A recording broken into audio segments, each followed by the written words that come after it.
एक गांव में दो मित्र राजू और मोहन रहते थे। राजू बहुत धार्मिक था और भगवान को बहुत मानता था, जबकि मोहन बहुत मेहनती था।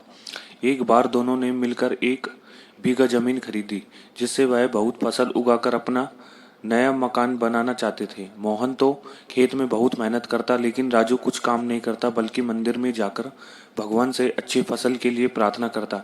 इसी तरह समय बीतता गया। कुछ समय बाद खेत की फसल पककर तैयार हो गई, जिसको दोनों ने बाजार ले जाकर बेच दिया और उनसे उनको अच्छा खासा पैसा मिला।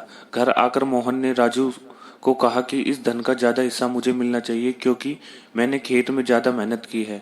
यह बात सुनकर राजू बोला, नहीं, धन का तुमसे ज्यादा हिस्सा मुझे मिलना चाहिए, क्योंकि मैंने भगवान से इसकी प्रार्थना की, तभी हमको अच्छी फसल हुई। भगवान के बिना कुछ संभव नहीं है। जब वह दोनों इस बात को आपस में नहीं सुलझा सके तो धन के बंटवारे के लिए दोनों गांव के मुखिया के पास पहुंचे। मुखिया ने दोनों की सारी बात सुनकर उन दोनों को एक एक बोरा गेहूं का दिया, जिसमें कंकड़ मिले हुए थे।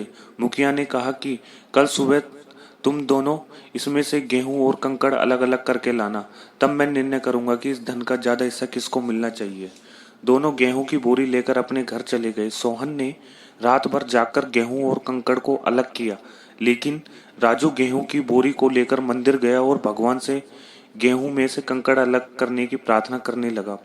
अगले दिन सुबह मोहन जितने गेहूं और कंकड़ अलग कर सका, उसको ले जाकर मुखिया के पास गया, जिसे देखकर मुखिया खुश हुआ और राजू वैसी की वैसी बोरी को ले जाकर मुखिया के पास गया।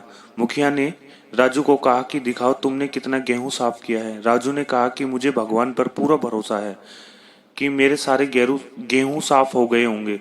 जब बोरी को खोला गया तो गेहूं और कंकड़ वैसे के वैसे थे। जमींदार ने राजू को कहा कि भगवान भी तभी सहायता करते हैं जब तुम मेहनत करते हो।